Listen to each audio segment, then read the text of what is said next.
One more time for the Ngoma drum call. One more time.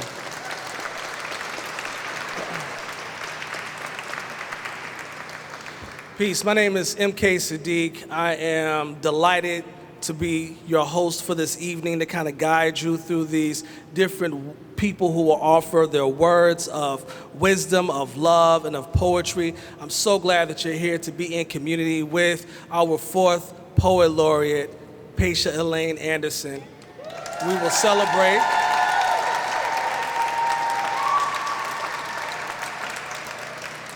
We will celebrate her in this moment, but first I want to just ask for a moment of silence and reflection as we think about those who have transitioned, who are now ancestors, who are now looking over us and giving us the energy that we need to continue to do this work. So let's just give about 10 seconds of silence.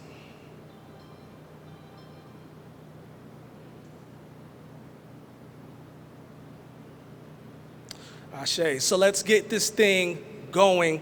First, let me just say that I've been a part of the Poet Laureate Task Force in one form or fashion since 2014.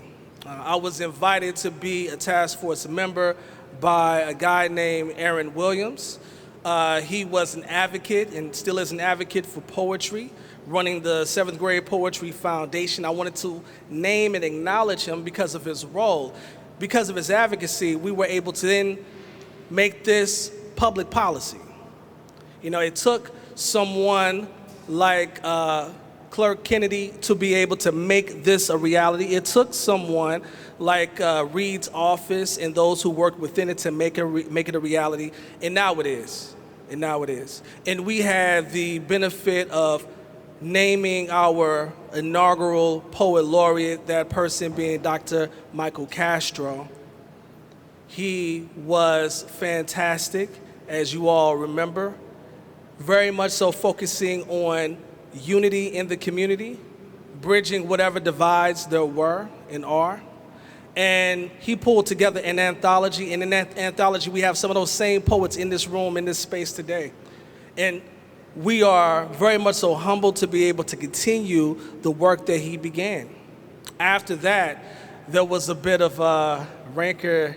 There was a bit of some problematic stuff that happened. And I was in the middle of it. And part of the issue was that there's, in my mind, only a few people who could really hold up the mantle and be the Poet Laureate for the city of St. Louis. Castro was certainly one, but you know, the other had to be Dr. Shirley Bradley LaFleur Atuin. It had to be. It had to be. But we could not come to an agreement. And so we didn't name anybody for a little while until we could figure that out. That's just the truth. And I own that. I own that truth. And eventually we were able to figure this next moment out with our second chair for the task force, that's Cheryl Walker. She stepped in and did a fantastic job of restarting something that had stalled, that had stopped. She brought a body of people together, and from there made the very wise decision to not only name our next Poet Laureate, but then our third Poet Laureate. So in a matter of weeks, we named LaFleur, and then we named Jane Ellen Iber as the third Poet Laureate. And at that point, I felt like we had done, yes, please. We had done what we needed to do. The people who had put in work for so long, who had been so committed to this city, to this region, we had the good fortune of naming them and being able to bring that forward. And so now, as the sitting chair for the St. Louis Poet Laureate Task Force, coming out of the pandemic, it became essential that the city was able to restart this program, and it was because of Automatic Board President Megan Green that we were able to do so. She made space for that, and without doing that, we really wouldn't be here today. It started in her office, and it continues on, so please, round of applause. Because we have to honor those who put in the work. We must. We must. And we were aided by the efforts of Christine and Gracia, who served as a means of getting the work done. And we had wonderful task force members. Some of them are here tonight, such as Ann Halbrick, who is a task force member.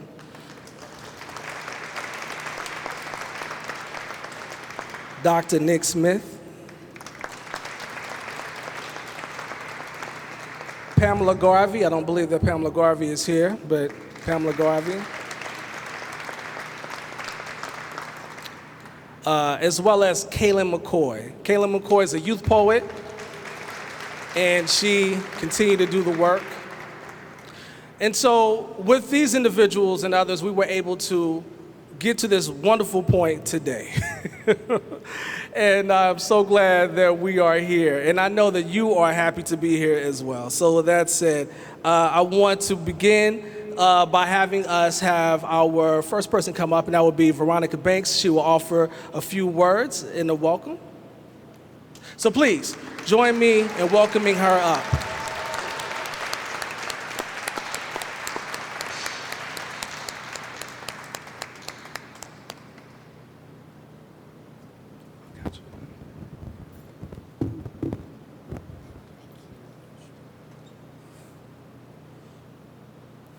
Hello. Let's get this party started. First, I want to say that everyone is a poet. Everyone in this room is a poet, has been inspired by poetry from young to old. Everyone has sat somewhere and thought about rhythmic words that inspire, that agitate, that bring comfort, that bring joy, all the different ways that poetry has been used throughout time. It is a cultural expression for us. It helps to chronicle our life, breath, bring our historical edges, revolutionize us, and help us to put it in context when it's time to fight or struggle or bring comfort and joy and love. Poetry is bad. It's amazing. I am very honored to be here with you and all of the elders who have done so much in life to bring poetry to the light. Some people I know who have read poetry in the 80s, when I hear their poetry now, it still inspires something in me that nothing ever can change. That stirring, that raising, that heightening of energy, that love, that comfort, your mother's voice, everything. Let's get this party started. I am Veronica Banks, and I am here to welcome you to the St. Louis Poet Laureate coronation for Pacia Elaine Anderson.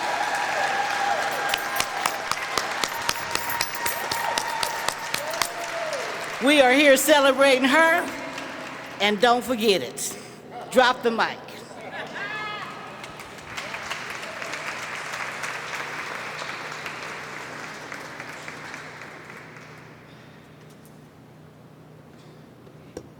I was thinking about the word coronation.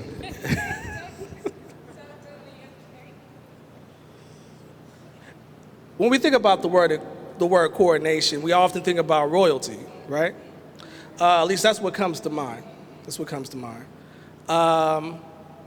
And while we're not talking about a king or a queen in a formal sense, we do recognize that Pacia is truly a queen, right? We do understand that, right?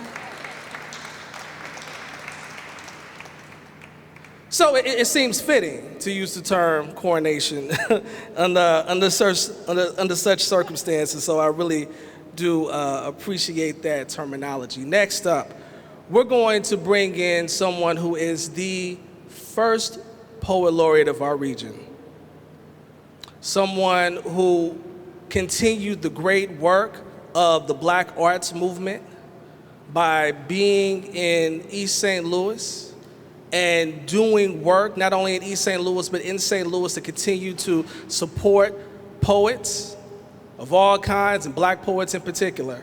So please join me in welcoming Dr. Eugene B. Redmond.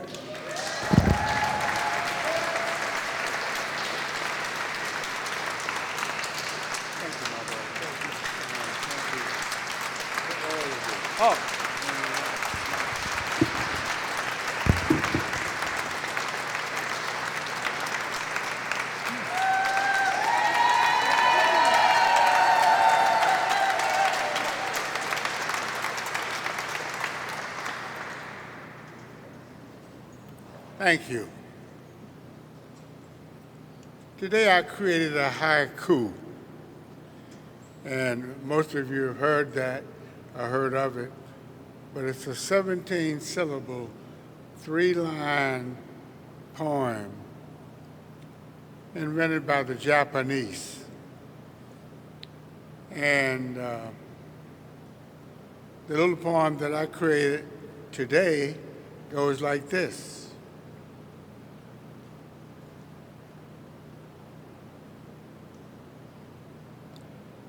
She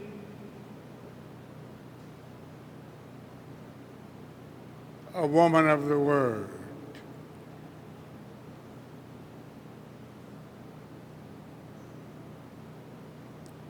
Pacia, Elaine, Anderson, Poet Laureate.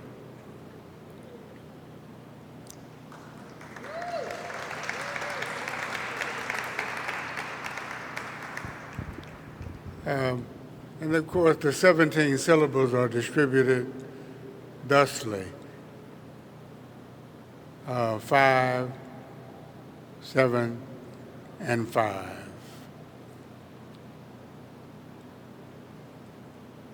I've been in this poetry business for some decades. Getting close to a century, and watched the poets come and go.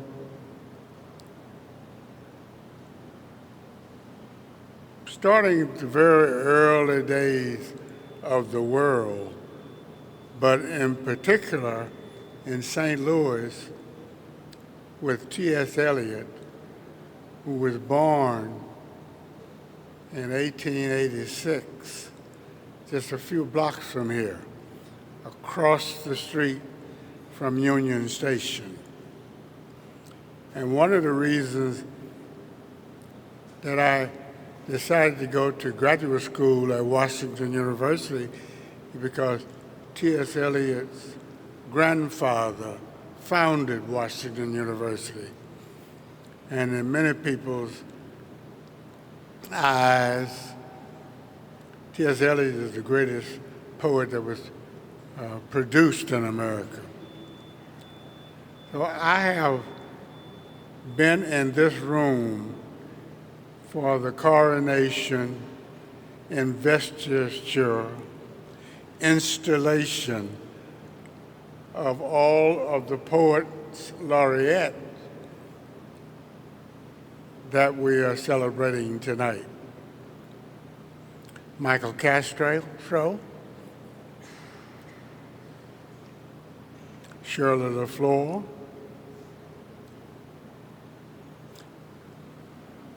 Jamie,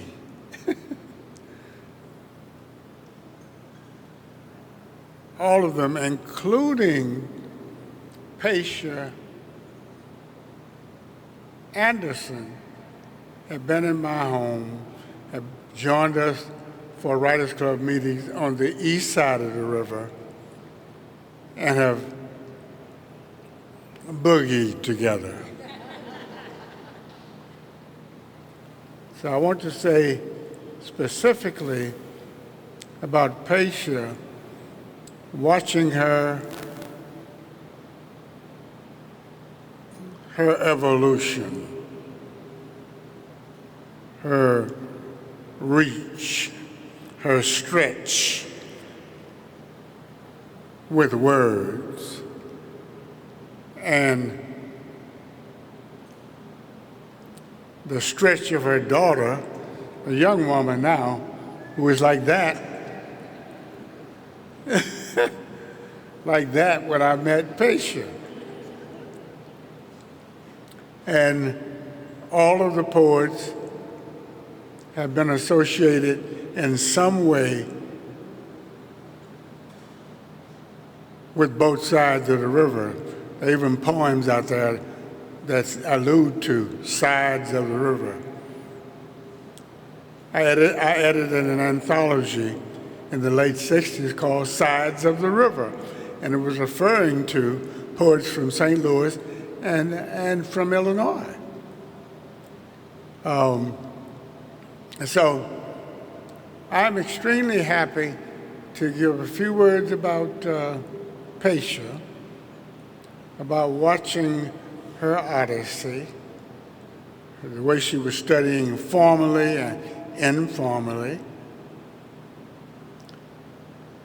The drum and the word are inextricably connected.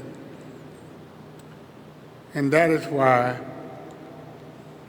we developed on the other side of the river a literary journal called Drum Voices Review.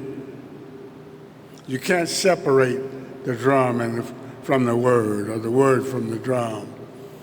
And Pacia has maintained that cadence, that rhythm, that uniqueness, that specialness, that excitement, that unexpected beat or thump where you may not expect it. Look at her whenever you see how she dresses, how she walks, how she works. She's a poet through and through. And so I'm very pleased to make these observations about her and to put her in line with people like T.S. Eliot, with people like Michael Castro, with people like Shirley LaFleur, with people like Janie Iber, with the major voices of the Black Arts Movement, of the Harlem Renaissance, of the Southern Black Renaissance. She's a worker, a doer, and of course, there are great things coming from Pacia. Great things coming, great things have come from her, and there were great things coming. So just here to salute the poet, the new poet laureate of St. Louis, Pacia Elaine Anderson.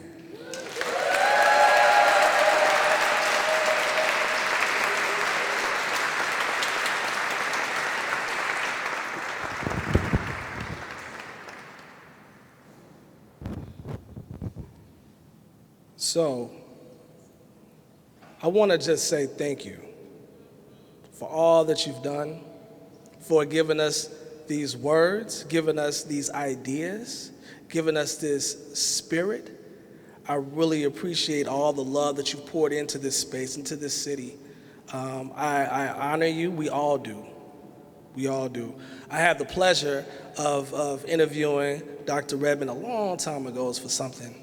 It might have been a thing for the St. Louis American, I think, but it was a wonderful experience, and it was just the beginning of an opportunity to study someone who, with his other poets in East St. Louis, with the Eugene B. Redmond Writers Workshop, were able to create a poetic form that we teach our young people in these schools, Kwansabas.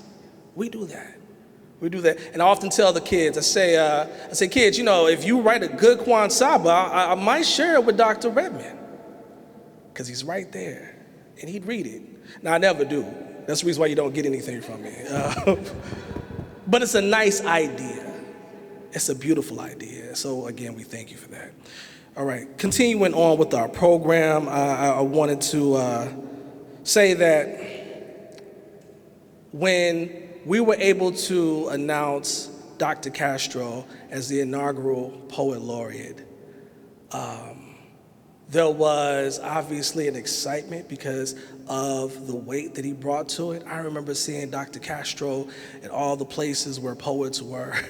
I remember seeing Dr. Castro at the Langston Hughes Poetry Festival that was head up by David Nelson, and seeing all the great poets in that room. And I can almost see it like it was yesterday, seeing Dr. Castro, seeing Dr. Redmond, seeing Shirley LaFleur, seeing all of their wonderful faces in that space. And I am so honored that we have his wife here today to offer some words, to offer some perspective, to offer some correction. Whatever the case, whatever you bring, it is all welcome. So please welcome up Adelia Parker Castro.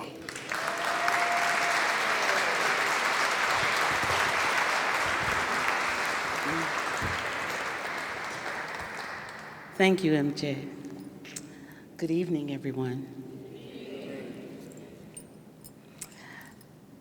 Pacia, I remember the first time I ever heard you read poetry.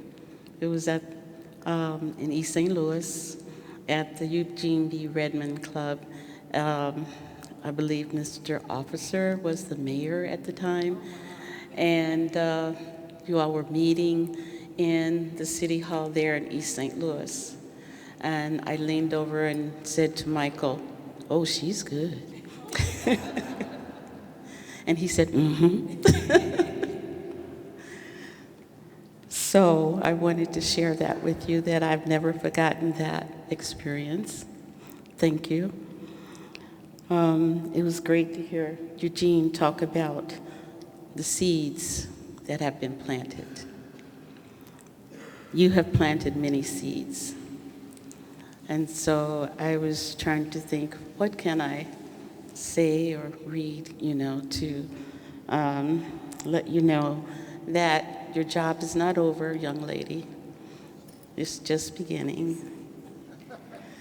So I thought I would bring to you a gift from the Word Seed Ensemble, River City Rhapsody.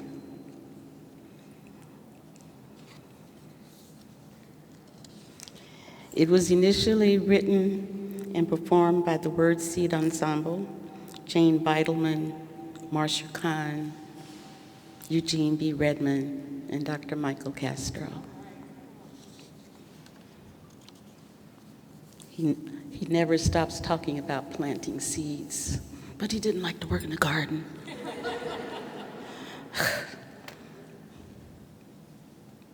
River City Rhapsody.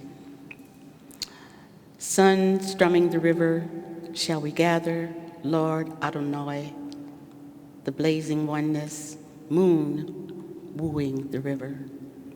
Shall we gather, Allah, Jesus, Buddha, great mystery mounds, and hollows romancing the river. Shall we gather, Big Madre, Big Padre, Krishna, Wakantanka, settlers and runaways humming the river. Shall we gather, O ancients, Shango, Kali, Gaia, changing woman. O woeful tribal plural river, Apolis, the best of what we have been is what we gather to reclaim. The worst of what we have been is what we gather to subdue. The best of what we can be is what we gather to pursue. Shall we gather at the gateway where histories pass or pause? Teepee, cave, arrow, buffalo, wood hinge, shaman, fish, raft, shack, cathedral, tenement, wagon, barge, locomotive, paddle wagon, steamer, jazz meditation, rails, bridge, arch, rainbow. Shall we gather at the gateway of choices and challenges, O Midwest Star, O Bi-State Metroplex, O heart and beating center, gather up and gather round, the river rap is going down. Ain't nothing new, and yet it's news, colorfully true, St. Louis blues. Quaking through myth history and snaking round the mystery and shaking apples from your tree to lift you from your gravity. River rap, it'll nourish. River rap, it can flourish. Rising from gravity like the flowers, like the common grass, like a kite in Forest Park. At home in our nature, we can rise from gravity like a blue laugh arising from sorrow. We can follow the imperatives of our communal spring. Out of muddledness, a new knowing, a miracle mooring, a bird's song before dawn. No easy answers, no easy questions. We have to trust in the spring of hope, trust the nourishing spring bubbling before us. We have to trust each other, trust the call, the challenge, trust each other. Yet times are hard, careening fast, and each new day could be our last. Unless we use our heads and hearts and don't abuse our natural smarts, 'cause any answer we can find by delving deeply in the mind. Down in its depths and still as stone, we understand we're not alone. River rap, it's a flowing. River rap, it's a knowing. Each stroke pulls us closer to the end, which turns to beginning. Each breath propels us to another end. We forget ourselves, breathe by instinct, return to our element. We belong, we begin. Yet, in our time, we separate and seeds get sown of fear and hate. This rap reminds us, real eyes, life's unity that underlies our lonely, separate, transient me's, our individualities, and no compassion's what we need to fulfill life, not selfish greed. River rap, it's a yearning. River rap, it's life affirming. Lineage, labor, lover rise, yeasting in their day's disguise. Hustler and hairdresser, teacher and activist, athlete and anchor person, mathematic and mime, tutor and toddler, dreamer and detective, student and storekeeper, publisher and librarian, waiter and dishwasher, elk and mason, politician and composer, ballerina and sculptor, cab driver and architect, hod carrier and cartoonist, nurse and mechanic, doctor and undertaker, journalist and judge, bluesician and bebopper, preacher and plumber, gardener and garbage collector, midwife and engineer, diva and diviner, violinist and vegetarian, griot and puppeteer, north, south, west, central, saint ain't dead yet. We got the scars and tattoos to prove it. Can't you taste the yeast in the air? The best we reclaim, the worst we subdue, the best we can be, we pursue. Bo Jesus says so, Buddha too, and Martin, Freeman, and Lao Tzu. In every animal through whose eyes a soul cries out, we recognize each still small voice says to be free, we must express our unity and bathe each self in selfless bliss as lovers do inside a kiss. River rap, thou art that. River rap, thou art that. We come a wave, a witness, a river, pouring forth, extracting the one, the many, the whole, the sacred metal of our spirit, a choir of one voice. We come a rainbow, multicolored in one arc, a river, multi-directional in one stream. So expand that I identity and understand I'm not just me, and that the inside and the out is what we're finally all about. The universe is where we are. Eternity is near, not far. The final word is all is one. So now you know the rap's undone. River rap, it'll haunt you. River rap, it'll point you. It'll point you. It'll point you.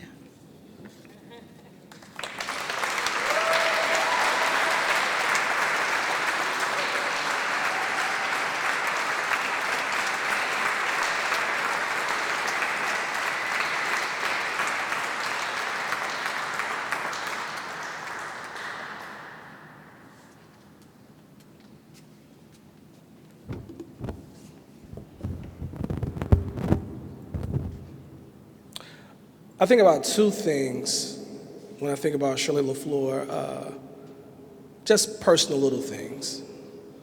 One, the moment I got a chance to be around her and she would say something like, how are your babies? And I'd say, yeah, they're good, they're good. Next time I see you, don't let me forget this. I'm gonna give you $20 for those babies.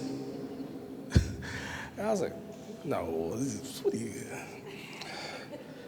No, next time I see you, you remind me.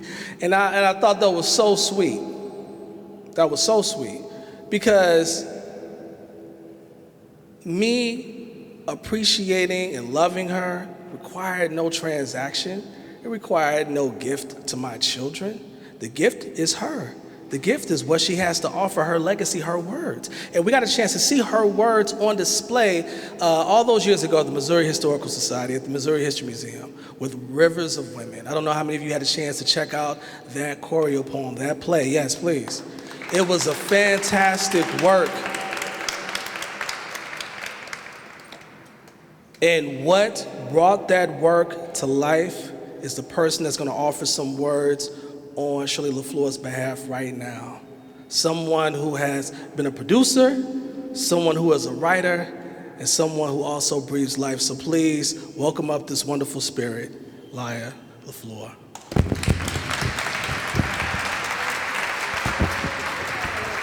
Thank you, thank you, thank you. I did not want to prepare anything today because I said, you know what, I need you to kind of just move, right? I need like your energy to just come through me and let me be able to say some things because we are celebrating you. And Rivers has been like the theme it's like the unofficial theme, right? So I'm looking over at the East Side Rider, East Eye Rider, right? My mother wrote a piece and dedicated it to Eugene, Dr. Redmond, Uncle Eugene, how honored we could be to have his presence, right? God's plans, right? I see and feel Michael's spirit through you speaking, Dee, right? So Rivers is the theme, Pacia. And many of you may have seen some time ago, probably like 15 years ago, when I first staged the choreo poem, Rivers of Women. And it was sold out each night. And I had been hearing these rumblings of these two young poets and also MK, because I'm going to get to you in a minute. But I had been hearing these rumblings because what Shirley liked to do, what Eugene does, and what they all like to do, and Michael, you know, our house was one of those salon gathering places. Eugene's, you know, the only time it's like, you know, my mom would go to East St. Louis and I'd be okay with it, right? Not that, no shade to East St. Louis. But, you know, I never worried, right? I knew that she was going in this cavalcade of poets, and what they all did and what Michael did in these gathering spaces of homes was they nurtured young poets. And so fast forward to doing Rivers of Women, and hearing your name over the years, and this young poet who's this go-getter, and she's organizing this, and we've got all this going on, and Pacia, and then she would say Shiraz, and I would say, who are Pacia and Shiraz? And then it got to the point where I hadn't even met them, and I just knew that my mom was in good hands, right? So my parents were architects of the Black Arts Movement here in St. Louis, and part of that group that really, my father was a co-founder with Oliver Lake, and I mean, one of the many people that were co-founders of BAG. Oliver kind of led the charge, but my parents are products of Sumner High School. Lester Bowie went off to Chicago, did the Chicago Art Ensemble, and they got inspired to break off when the group was sort of disbanding. It's a whole bunch of history with that. But that being said, when they decided, the musicians, to go to Europe. And so my mother was a founding member, and it was, the interesting thing is that on all the pictures, my mother's always the only woman, and it would be you, it would be Castro, sometimes Curtis, and she would be this lone woman in this pack of men, and she would hold her own. And so as I came back home and was breathing life into Rivers of Women again, and Mom had passed on, it just seemed so appropriate to include you, Pacia. And so during the pandemic, a lot of stuff happened. A lot of really cool things came out of Shirley's legacy. We successfully had an amazing show, a one night only, of Rivers of Women at the Grandel. But also during that period, Chris Hansen came to me and said, what do we do? We gotta get these writers working. What can we do? All I'm hearing in my head is like street poetry. And I said, give me a minute. I needed to go get quiet. And in that quiet space, I conceived Poetry in Motion, St. Louis Poets Take the Mic. And one of my first calls, you were not my first call. You were like my second. One of my first calls was to Jane Iber, right? And I needed to call Jane because she had it. Thank you for referencing the jumbled state of Poet Laureate. It's such an important title. But you know what? We're making it right. We're making it right. And with COVID happening, Jane didn't get her just due, right? But I had to put her in that film. And when she came and we sat her in the Grandel Theater and filmed her, Dana Christian, who is like my ride or die production partner, phenomenal director from here in St. Louis, brought all of those poets to life. But we had to give special credence to the legends. We paid tribute to Michael with Dee performing his noted piece. But we had Jane, and she, during COVID, wrote a brilliant piece, right? And so it was just haunting and beautiful and magnificent, and the film itself aired last week on PBS. In that film also, Pacia is featured, and it is just so powerful and so moving, but also the Eugene B. Redmond Writers Group, probably in its last capture of the group as a whole.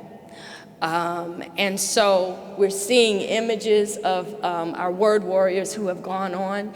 And so I'm just proud that as the daughter of a legendary poet here in St. Louis, I was able to get you all on board, was able to give you that space and to give you your flowers in the way that I know how and how I've been taught to do it. So I am honored to be here to represent my mother. I also, since we are in this space of rivers, just want to share a quick little suite from Shirley, dedicated to you. Again, I will say that my mother was born in 1940. And all of this is kind of like really spiritual and important that tonight is happening in this space of post-tornado, right? We haven't had a big tornado, since the 50s? And to think of the displacement and the destruction and the devastation of North St. Louis, North City, Central West End, that whole corridor, and my mother being a product of this place, I want to give some historic context. So during that period, St. Louis was really known as for this place of industry and manufacturing, and this was also during the time that there was a wave of second migration from the South and the Southeast Missouri. African Americans were coming to a segregated St. Louis, sometimes called Up South, based on this river's town's proximity to the Mason-Dixon line. And as a young girl, she recalled the streetcars running east and west on Franklin Avenue, starting at the Mississippi, merging onto Eastern Avenue, running all the way to the Wellston Loop, now named Martin Luther King Jr. Boulevard. This was the main vein that traveled through the African American community, and urban life was abuzz. Merchants, from furniture and clothing stores to independently owned markets, fruit and vegetable stands, drugstores, and 5 and 10 cent stores lined the block. So that is the backdrop. And now you are inheriting this throne, we're passing the mantle on to you. And I know that you will do a brilliant job keeping the history alive, but also words can hurt or heal. And right now it is so necessary that we have a poet laureate that stands on business, 10 toes down, that represents but also pays homage to the elders, right? And respects those who have paved the way. Give me rivers, rivers of my ancestors. Give me the real story, her story, the strength of my strong, the poetry in my poem, the rhythm in my dance, the music in my song, to remember not to forget the journey of my sheroes, to keep the light burning inside so strong, like fire shut up in my bones, so I can keep their breath prints in my bosom and their words on my tongue. This is dedicated to you, Pacia. I house the legend of Mutima. I am the heartbeat of the earth. I am the offspring of the moon and the sun. Thrust from the energy of Africa, I am the black woman. I am the symbol of love, the channel of creation, the vibration of peace, the anger of storms, the pain of suffering. I am the black woman. I have seen the first rain and the last fire. I am the seasoner of souls. I have many tales untold. My womb has been stretched across the mouth of the universe to create rhythms and nations. My body has borne witness to birth. My spirit, the taster of death. I have seen the 13th month, the 32nd day, in the year 3000 before the year 03. I have cradled the newborn's cry, yours and mine, collected the old man's moan, made diamonds out of stone, found gold in my soul. I am the right hand of God, the equal part of man, the spirit of life. I am the black woman, natural to the bone. Thank you, MK. Thank you for keeping this alive. Thank you for your relentless energy and spirit. Thank you for assembling a phenomenal committee that would recognize and do the right thing, that would also recognize Jane Iber, that would recognize the legacy of Dr. Michael Castro, that would recognize and keep alive the legacy of Shirley Bradley Price LaFleur. I thank you for Pacia getting this opportunity. You were one of the few people in the very end. Kenya came to the house, Kenya Vaughn from the American, I don't even like to say the American because she's just a fabulous, dedicated, ethical, right-standing journalist and writer. And I do think we need to give it up because the American has been what the Jet magazine was to everybody back in the day. American is still the heartbeat of St. Louis and our sister city, East St. Louis. So thank you for coming, capturing my mother's words as we were leading up to the celebration here, right here in this rotunda, right? That was the last time that we were able to have Michael here, right? Sitting right, I have pictures. And just seeing him and Dr. Redmond sitting on opposite sides of my mother, right? But Pacia, this is especially emotional because I didn't allow a lot of people to see her in the end.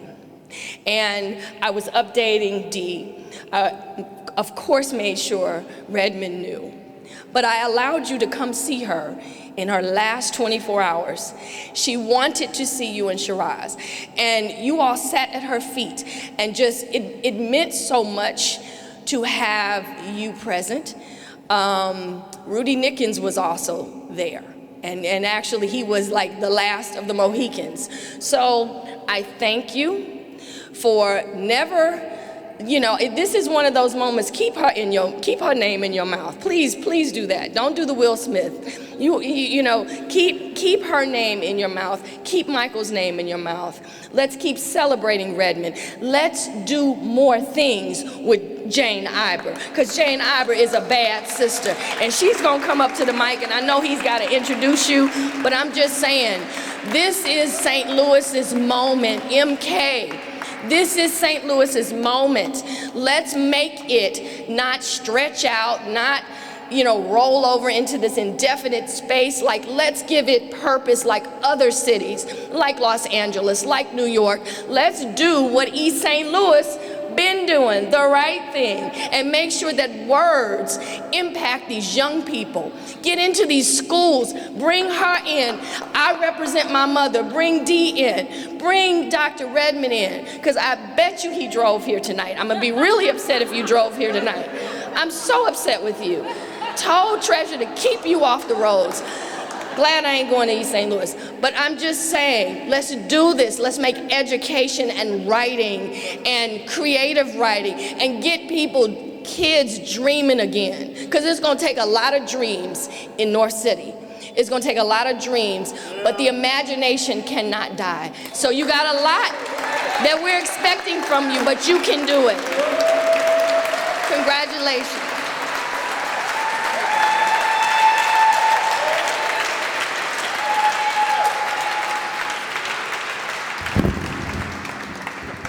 Yes, and with that fire, please welcome up Jane Ellen Iber.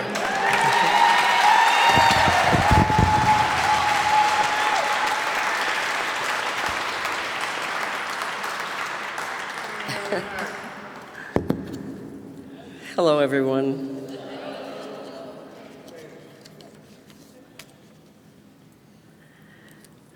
Glasses. Let us pray. Oh, it's just when people come together to talk about poetry, it's a holy thing for me, and I am glad to be a part of it. It has been an honor and a privilege to serve St. Louis as the Poet Laureate for these last 29 years. Pacia, I wish you no pandemics.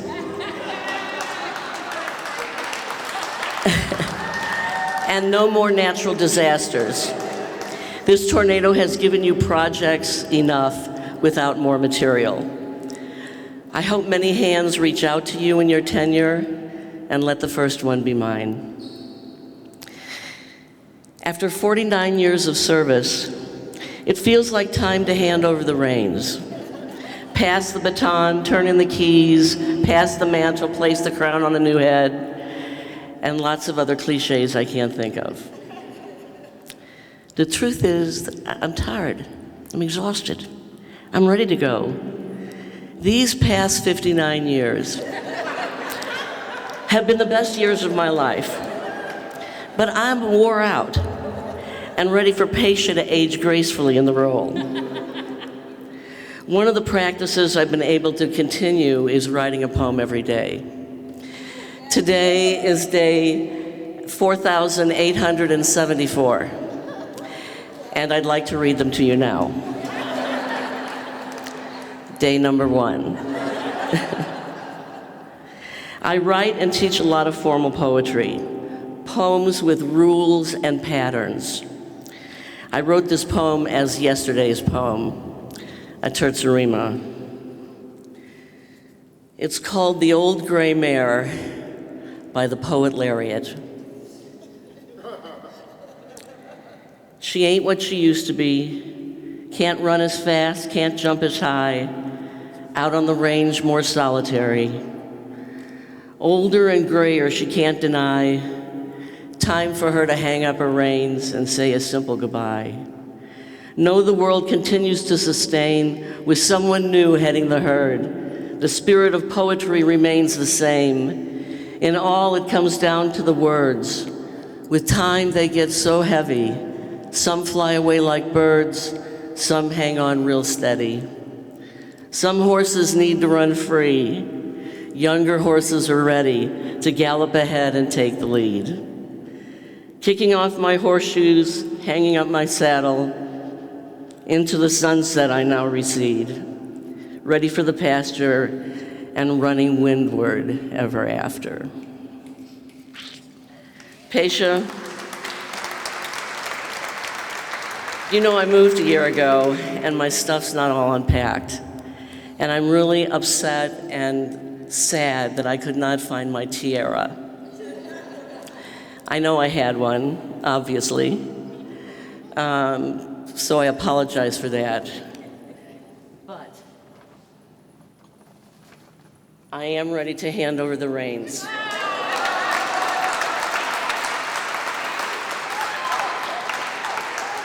I'm done.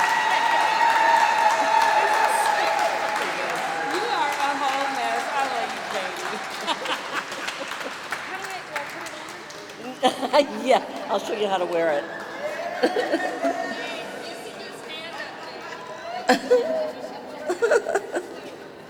Thank you.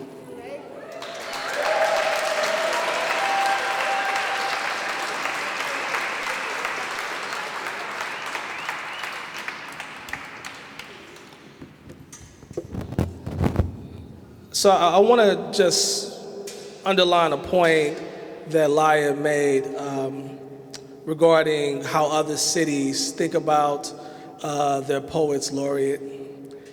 So while this is a position that has been codified, it is not funded. If we see art as also a form of work or of a kind of work, it is not anything that anyone is getting paid to do.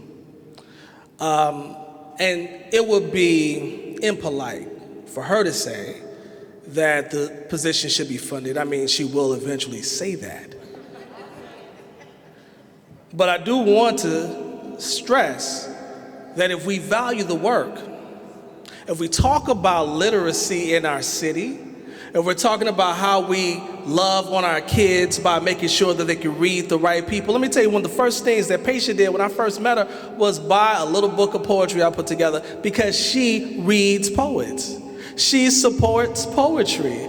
Who will support our poet laureate?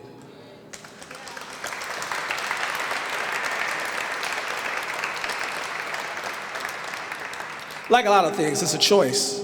So hopefully we make a wise one and we invest in the poet laureate position, making sure that it's funded, making sure that this person can do all the work that they need to do, because all the things that you see here today came because of love for Pacia.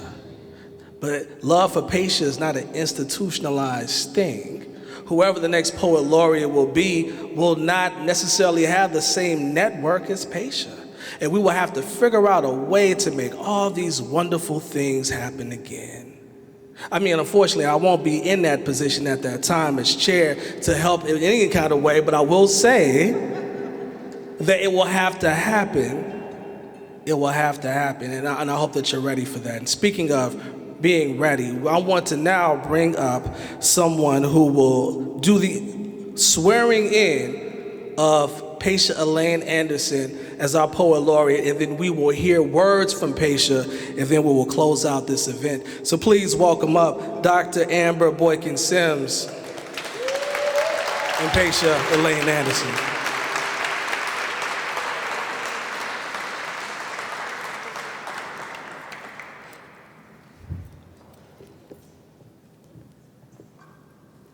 help me, please, sir? I ain't ashamed. I need some help. Thank you. Can you make it just taller? Yeah, there you go. Okay.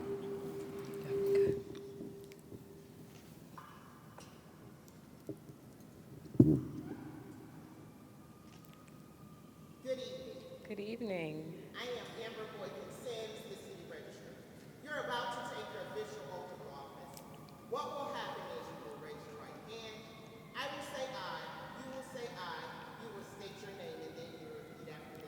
Yes, ma'am. When it comes to the point in the oath, I'm going to ask that you either swear or affirm your qualifications. You can use either word. Please raise your right hand. Now repeat after me. I, Pacia Elaine Anderson, Having been appointed by President Megan Green, approved by the City of St. Louis, to the office of Poet Laureate.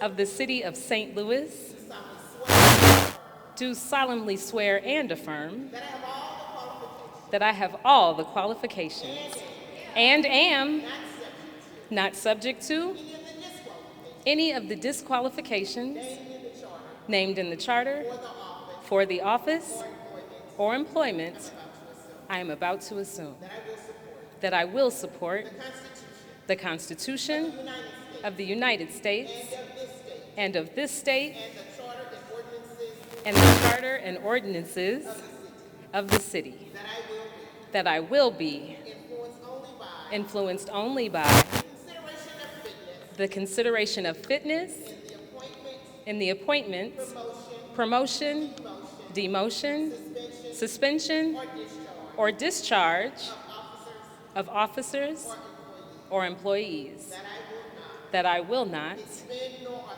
expend nor authorize the expenditure of money otherwise than for the adequate consideration and efficient service to the city, and will faithfully discharge the duties of my office or employment.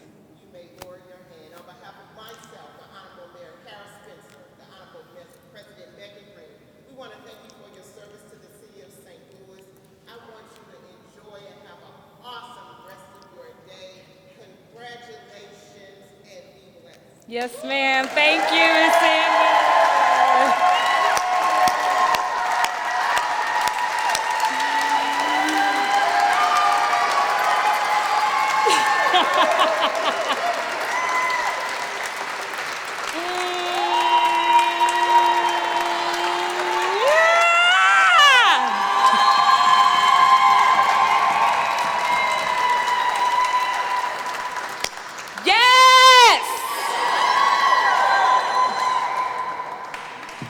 We did it, y'all. We did it, y'all. Clap it up for yourselves. You know, Janie, the board voted on April something. It was like 57 years ago, I think. I'm already feeling the... Whew. Ma'am, permission from the elders to speak. Asante Sana. A word for the ancestors. I feel you calling to me, lightly whispering as you have done over the centuries. Lifetimes of bright minds bending and shifting into bodies that beat, tarrying and waiting, altars and offers, water daughters sunbathing, rain dances and palms, strange trances and songs, the meditations of my mystics, books and rocks and fire sticks. It's you who have always called to me through your hum and your heat, A delicate thud in my eardrums, a tonic that is sonic, a binaural beat, an echo with a reverb, a vibration deep in the earth, in the shadow of sound, the emptiness in the dark, the ease of breath, the cry of the lark, with gratitude in my prana, my breath in asante sana. To them, to you, I give honor. A word for the women. When unbalanced and falling, exhausted by my calling, resistant to my mission, with rough, gentle hands extended, they were gifted as they lifted this quick-witted little whiz kid. When away the world tossed me, they effortlessly caught me, brought me into a new norm, taught me my function and form. They got me and taught me how to keep a clean home, how not to be lonely when I am alone, how to be patient and to plan, how upon my own too I can stand, sans marriage or a man, how to cultivate my own land, to provide for my babies, these elder lovers whose 8 rock black made me mine, my mothers. They brought me up safely, and when I thought the noonday sun hated me, they were my shade tree. They gave me bravery, influenced who I grow to be, put me on to this here poetry. Like master potters, they shape me more greatly. These black women, they raised me. A word for the artists. We record time. We keep the flame. Make use of that which has been deemed useless. Mine treasure from prairie grasses, been light in the atoms of umber and ochre. Speak new antiquities into the now. Shoot the images of lineage. Spin serpentine through the light fantastic. We make miracles from all this mayhem. An alchemical ritual where our value is central to the creativity we carry deep in these bones that wakes us at night, an insatiable beast that finds its release in sculpturing dance through this urban sprawl. Drum machines and mural walls, flexing textiles and inspiring little kids' smiles. We conjure history by virtue of our being present. As we further the merger of critical thought and self-expression to do the work of dismantling systemic oppression, and our arsenal, it'd be remarkable. For we wield art as our weapon and method of peace, now calling all wielders of imagination, now calling ye painters of purpose, be builders of our reclamation, standing together in civic service. From field hollerers to learned scholars, bring your ink-stained fingers, come pop those blue collars, for we are the models, the molded cold clay. We be the sun that lights this city's way like red brick dust. We are color made real, so it is up to us to make real what the people feel as we make the art and record the time and keep the flame and bend the lights and mine the treasure and speak the new and teach the babies and make the miracles beyond the banners, beneath the canvas. They be the scream, but we be the canyon. Beyond the banners, beneath the canvas, they be the scream, but we be the canyon. Doc, I got a word for the word. A medium through which we connect with spirit. By our voices, we make real our choices. More than noises, they make us poised just enough to construct the greatness in us. Cultivate our chosen fate, we co-create via sound landscapes. Words have given my life meaning. Words combined have sometime defined how I was feeling, have breathed life into this healing. These words in recovery, they covered me. When under others' influence for my breakthroughs, when I could barely make do, these words were the conduits, conflicted at the confluence, incongruent, they helped me push through it to find my alignment, to shine within the fine print like an asterisk attached to my bliss, an addendum and then some from an epic or an inscription. Here before you stands a woman with just her heart in her hands and these words and a vision to move through worlds with intention, find redemption in the indention, penned in the sentence or whispered into the wind, drawn in real time, meticulous and fine-lined, spoken through the mind or bent through fingers, hand signed. These words are divine. And then a word for the people. How is your heart, she asked. And we replied, our heart is the vessel that holds a diaspora, that shapes our ethos. It can carry the weight of eons of weights, of never-ending stories of snakes that eat their own tails. This heart, it circulates impulses. This heart regulates pressure, pulsating to the laws of nature, a portal to elsewhere, a sacred space of communion where we grow under the care of our ancestral humans who sparked revolution, keeping one in the chamber, our limitless lineals whose beat be continual, the vibration habitual, the backstory of miracle replete with ritual. This heart, our heart, keeps time with that which is timeless, its finger on the pulse of humanity. We are feeling over fiction, freeing over friction, a metronome, a loving poem. How is our heart? Our heart, y'all, is spirit's home. Those are the poems.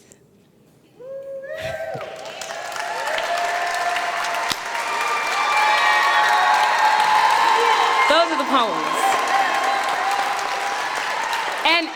And every single one of those poems, except for one, I won't tell you which one, was either part of a collaboration or it was something that I was asked to write.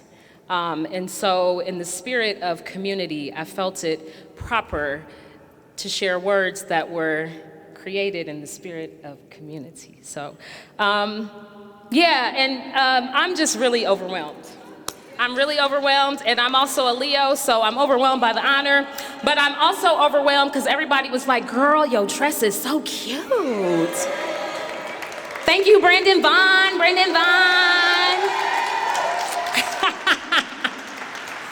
Got me putting on heels and stuff. I love y'all. Okay, I'm gonna read the thing. Also, little housekeeping note, I don't know if this is out of order, but we gotta be out of here at 8 o'clock. So I'm trying to do this and we gonna get the food and take the pictures, then we gotta bounce, right? They have to work tomorrow. My heart is full. Asante Sana, which is Kiswahili for thank you very much. To Miss Elizabeth McDaniel, who was the very first one to guide me towards a book of poems and a stage upon which to speak them. To Miss Carolyn Blackwell, Miss Juanita Huggins, Debbie Laban, and Nancy Heinzel, who helped this little kid back in Springfield, Illinois, open to a world of possibility where poems could be more than just an escape, but also a rescue. To my bestie Cynthia, who showed me that these poems can also be a respite. To Pro, my very first writing partner, who showed me that they can be a rhythm. To all of my students and babies who remind me that they can be a reason. To Jason Vassar Elong and Shiraz Gorman, who remind me that they are a resolve. To Baba, Mama Veronica, to Freeman, who taught and are still teaching me that they are and they must be a revolution. Asante Sana to my family, my mama Dorothy Lee for my life and capacity to endure, my father Tyrone and grandmother Mildred for the open heart and all these beautiful quirks and oddities, to Grandma Alice Jean and Grandpa Homer T for the keen side-eye swiftness and capacity to quickly remind them from whom and whence I am descended. Don't play with me. To my little sister Ashley, who reminds me how beautiful the other side of a thing can be with faith. My brother Devon for my early lessons in rhyme writing, and my brother Steve for trading comics with me through the mail years before we ever met. To Grammy, Connie Hibbler, who has always loved me as though she birthed me. To Pawpaw and Poppy Dove, Asante for your care and for holding me up when I messed up while you were here, and for your protection and care as I still mess up from the other side. To Heaven Isla Uhuru.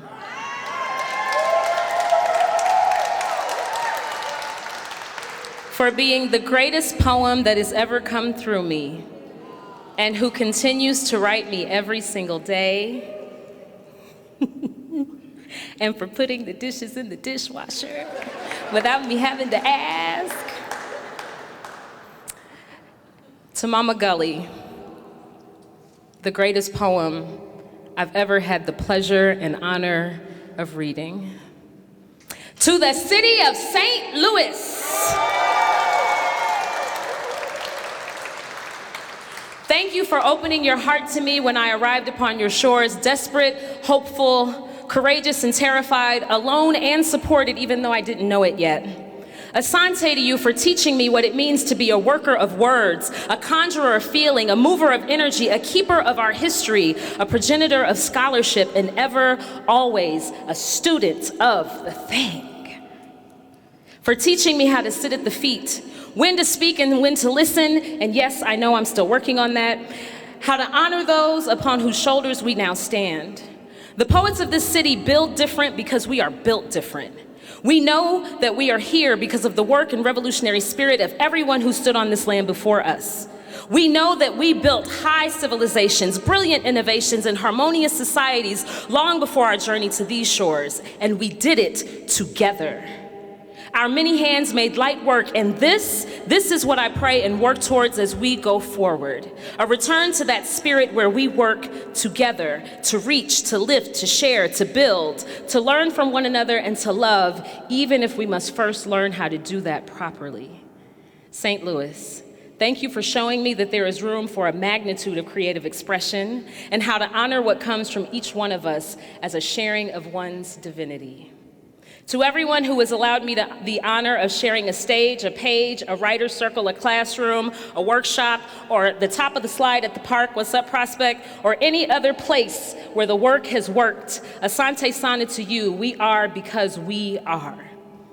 Thank you to the St. Louis Board of Aldermen, to President Green's office, for your kindness and gracious assistance, to the members of the St. Louis Poetry Task Force for all of your time, diligence, and intentionality. Thank you to Alderwoman Alicia Sanye and Shameen Clark Hubbard for we want a poet laureate. I second it. For your support, and to Clerk Kennedy, who keeps all the engines going, and all the work that remains unseen, and everybody at City Hall who helped make this happen. And before I say this last part, I do want to say, if you enjoyed the food, let's shout out Parker's Table. Get up, Parker's Table. John Parker is in the midst somewhere. And also, I want to shout out Adina O'Neill from justd.co, who I was like, Adina, we doing the thing and I need some help. And she was like, I got flowers, I got tablecloths, I got this, I got the punch bowls, I got the thing. And somebody was like, well, what is I was like, I don't know, Adina got it. And so, and also Miss L.C. Butterlove for all of the work in the elbow grease. Thank you to Dada Dion Ferguson. Good journey for coming through, putting all your energy in the space, and for keeping me on time. Y'all, she literally was like, nope, you got 15 minutes. Now you got 7 minutes. Now you got, we all need one of those. We need a Dion in our lives. And also, thank you to Baba J from Progressive Emporium Education Center in the back. Thank you. Thank you to every poet whose life and work has been an example of Imani in action and continues to inspire us. Dr. Michael Castro, Mama Shirley LaFleur, Madam President Darlene Roy, Dr. Maya Angelou, Dr. Gwendolyn Brooks, Amiri Baraka, Dudley Randall, June Jordan, Mari Evans, Jane Cortez, Naomi Long Maggot, Lorraine Hansberry, Nikki Giovanni, James Weldon Johnson, Evan Copacetic, Soul Hilliard, Sister Taraji, Dr. Jonathan Smith, Dorian Herbert, Mama Sonia Sanchez, Baba Dr. Haki Madabuti, Dr. Eugene B. Redmond, Dr. Jane Ellen Iber, and on and on and on we grow and we go and we continue. Asante Sana for you all, allowing me to be both a torch and a flower bearer. I hold this honor in the highest of respect, and thank you for your trust in me. I am in awe of your awe. Now let's get to work. Nakupenda Sana.